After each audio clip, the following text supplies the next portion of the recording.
Peace, love and light, limitless vibrations here, presenting you with a wonderful video. And I haven't made a YouTube video for quite a while now because I've been everywhere. I've been traveling. I was in Costa Rica, Africa, and kind of had all my stuff stolen, but I'll get to that later.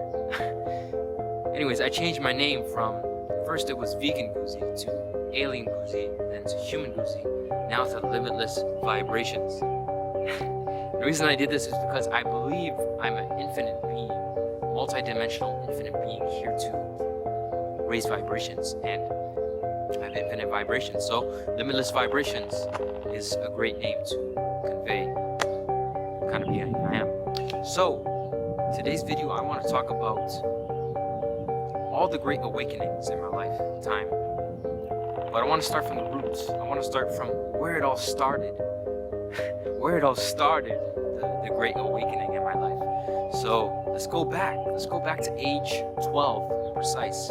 Let's go back to age 12 and precise. I was in a church all my life, brought up in a Christian church.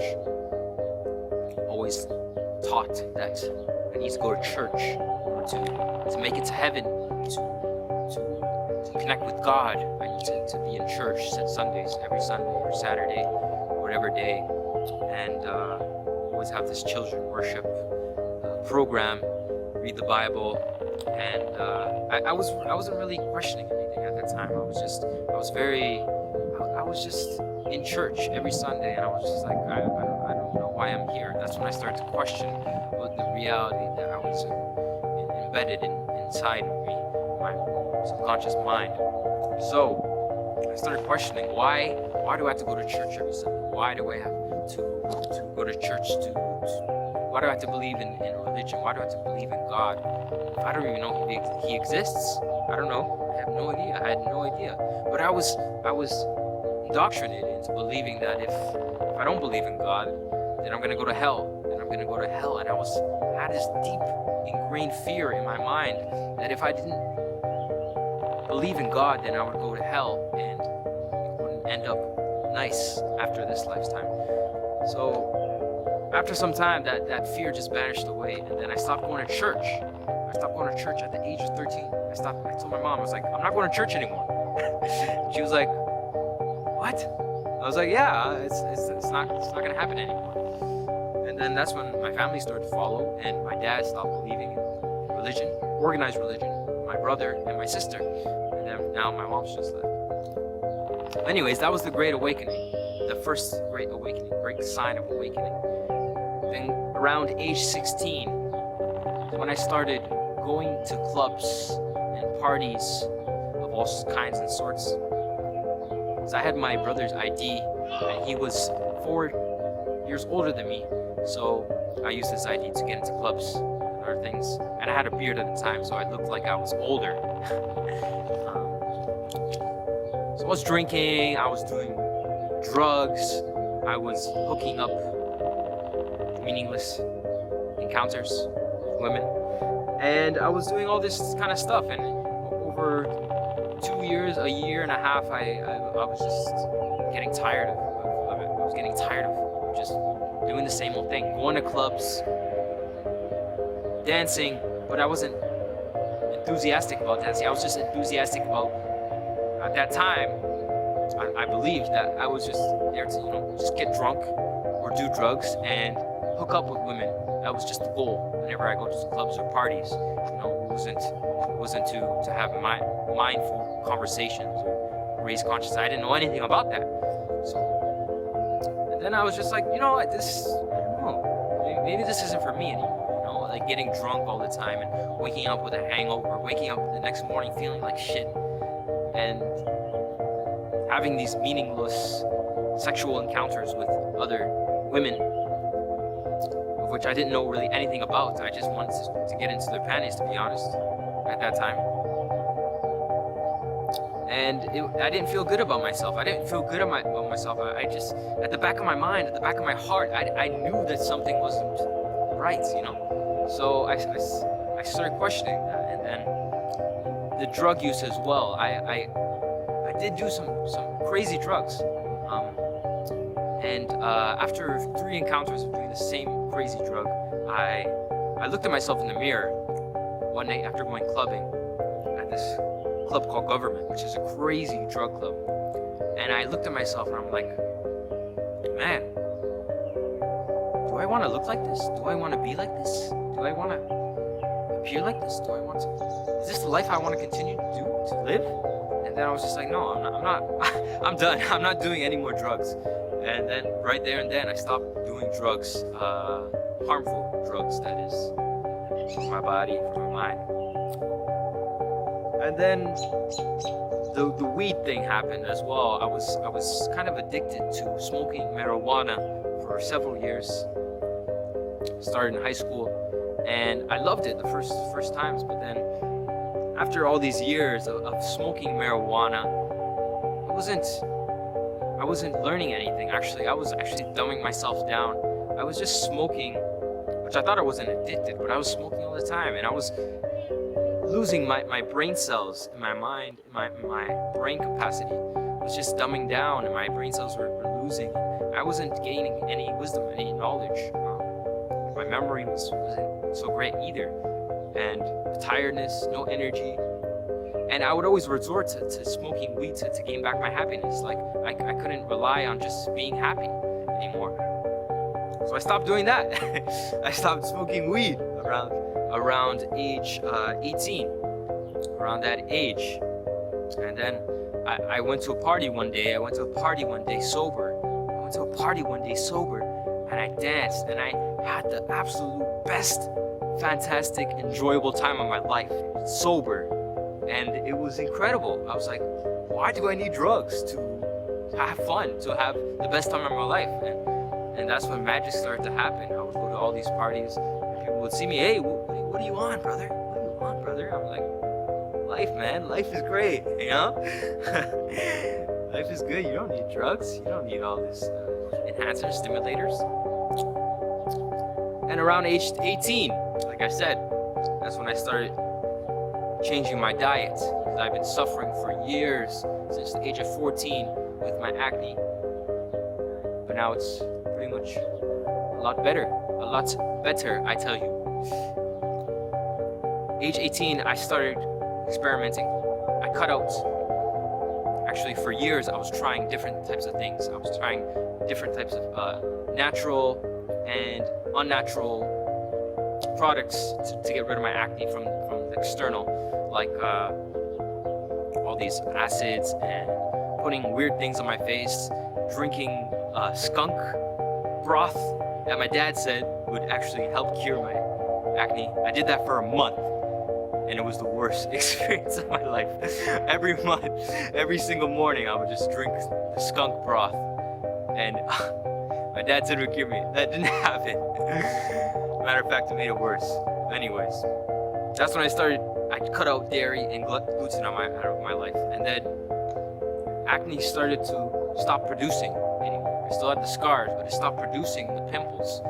So I was just like, oh wow, that's crazy. It just happens when I cut out dairy and gluten. It's like, okay, let me take it to the next level. I took it to pescatarian, then I went to vegetarian, and then I went to vegan, and then I went to vegan. And with each step, I was feeling a lot better. I was feeling a lot better with my health, with my mind, with my energy. Everything was going so smoothly. And I was watching all these documentaries about health, about like Food Matters, Forks Over Knives, Food Incorporation on Netflix. Because I wasn't taught this in school. I wasn't taught about natural health healing in school. And I found out that a lot of diseases today in our world that are currently existing can be reversed, if not healed completely, with a plant-based diet. So, just like I was upset about this information that I just received at the age of 18. After all this time in school, I haven't been taught one single thing about nutrition, about healing. Actually, I have, which is meat, dairy, and eggs, and breads. Saying this is the food that we're supposed to be eating. You need the protein, you need the calcium, you need the eggs, you need all this animal products to thrive, to survive. We thrive on this, but I was living proof. I stopped doing that. And And then one day I was working in a Thai kitchen where I saw a coworker just bring a lobster to the table and then just grab a knife and cut the lobster in half. Right there and then, I realized that animals feel pain. Animals suffer. Animals are sentient beings just like me and you. So I was like, no, I'm not going back. Why would I go back? And then she boiled the lobster alive, and I was just like, man, this is cruel, man. The way we treat animals, that's crazy. I haven't realized this up until this point.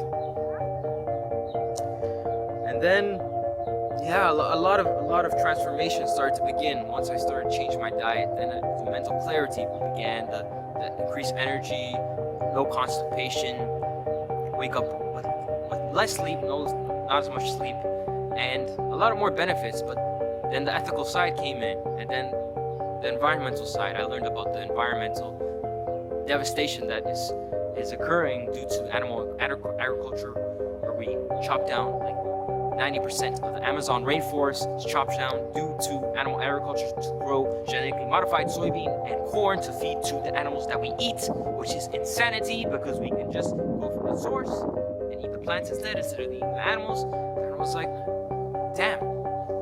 So it's not just about health, it's not just about the animals, it's not just about the environment, it's so much more than that. It's just about everything. Everything's connected. Then I started realizing that everything is connected around us. I'm not disconnected from nature. I'm not disconnected from nature. And I started reconnecting to nature. Started grounding. Started sunbathing. And exploring myself. And that's when psychedelics came in. When I was in the mountains of Mexico, on my solo trip across Mexico, after high school, just went straight after, and I discovered the magic mushrooms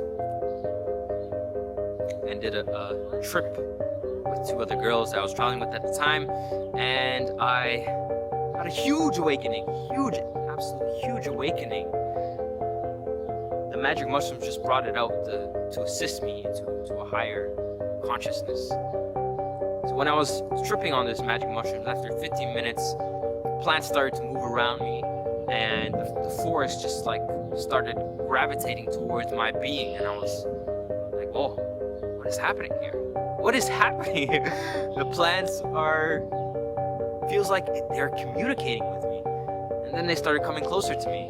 There's plants like coming by my face, like smoothly and softly, and then vines running down my body. And I would look up, and there was this plant just like sitting above my forehead, my pineal gland, and I touched this plant. And the vibration, as soon as I touched this plant, the vibration was extraordinary. It just levitated me, pretty much levitated me. Not physically, I don't know, but I felt the vibration all through my body when I did that, and I was just like, man, plants are amazing beings as well. Plants are alive, just like me and you. And it's like we need to respect all living beings. At the time, I respect all living beings. And I was doing horrible things to plants as well, and just cutting off plants and grabbing flowers and throwing them away before. But then no, I started to appreciate and just look at the flower and admire the flower for what it is, because it's beautiful. That's how we gotta look at it in nature, at trees and bees and butterflies and cats and dogs and pigs and cows. We gotta treat everybody with respect and compassion and peace. And that's when I awakened to oneness. I awakened to oneness. We are all one in this universe.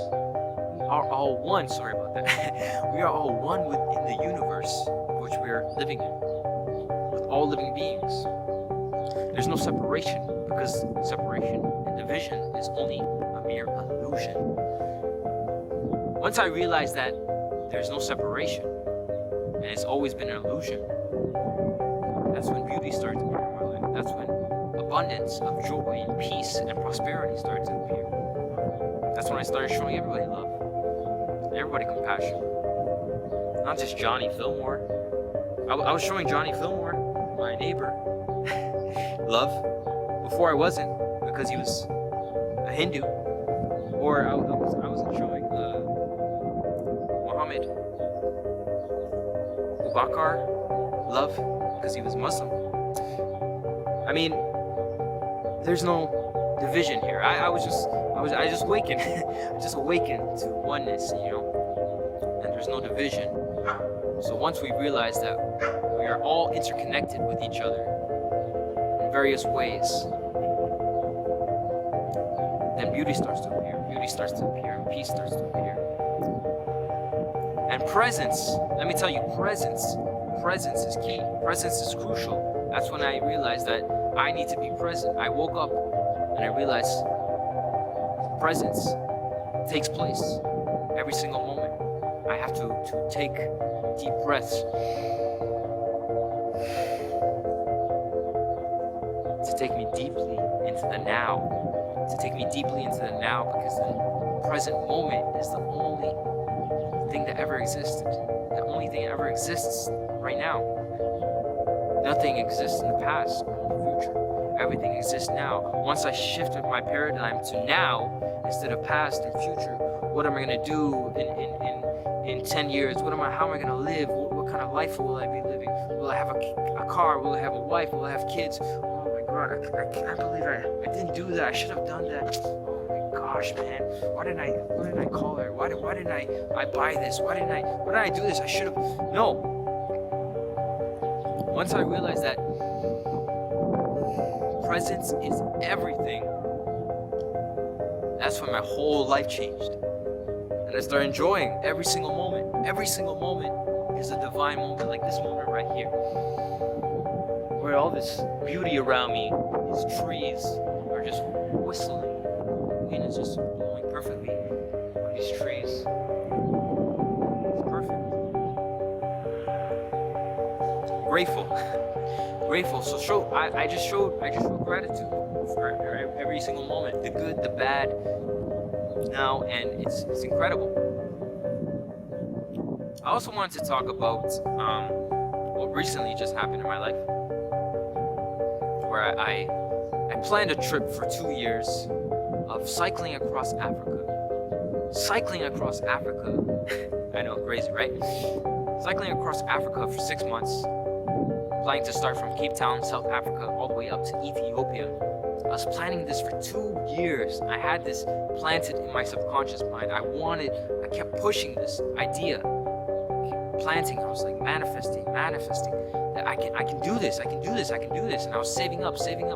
And I finally made it to Africa, South Africa. Stayed in Cape Town for 3 weeks. And then on the first day of my trip, where I had everything ready, I got my bike ready, I got all the materials needed, all my bags, all my cameras, all my food, everything was ready and packed and ready to go. I even had a fundraiser for people to help me along the journey that I was gonna cycle across. I did about 50K, and then at the end of the night, I found a beach to sleep on because I was dead tired. Set up my camp, locked up my bike, locked up all my things, and put the rest in my tent with me. The next thing you know, I wake up right in the morning with nothing, except for myself. I was devastated. Screaming up to the sky, why is this happening to me? Why is this happening to me? Crying for days. They stole everything, my passport, my camera, my keys, my bike, everything I owned at the time. And I was just in Africa, planning to set on my 6-month trip that I planned for 2 years. And on the first day, just taken away. And at that time, I was just confused. I was just like, why is this happening to me? What did I do to deserve this? And I didn't realize it then. Up until later, I saw the bigger picture. When I came back empty-handed, that my life is precious. And I may have had all my possessions stolen away from me. And I may have had the biggest dream crushed. But there's always a bigger picture. And the bigger picture is life. The bigger picture is love. The bigger picture is freedom and inspiration to take it to the next level, take it another notch, and keep pushing, because I know I can do this again. I can live any type of dream I want. And really just starts within the mind to manifest my current reality. And I know that I can create my own reality. So I know that everything that happens in my life, everything that happened in my life has happened for my highest good, has happened for my highest will. Because this creates a domino effect. If you are, anything happens in your life, the good, the bad, which is all just situations, really, just situations that you go through. So there is no good, there is no bad. But it always teaches you something. It always teaches me something. It taught me that I need to just stay grounded, be present, be love, keep moving forward and taking action. Because that's what life's all about. That's what life's all about. And just living, being my greatest version. And that's what led me up until now. That's what really led me up until now. All these events and more, which I haven't really discussed all of them. All these events and more, which have led me to this being of which I am right now. And I'm so grateful for everything that happened in my life. So grateful for everything that happened in my life, because I wouldn't be the person I am today if that didn't happen. So right now, high vibrational being, limitless being, place of love, place of presence, place of unity, place of compassion. And I just wanted to share this wonderful awakening with you guys to help bring forth light and compassion and unity and peace and prosperity with this message. So that's it. Subscribe and like if you enjoyed this message, and share if you care. Anyways, I'm heading out.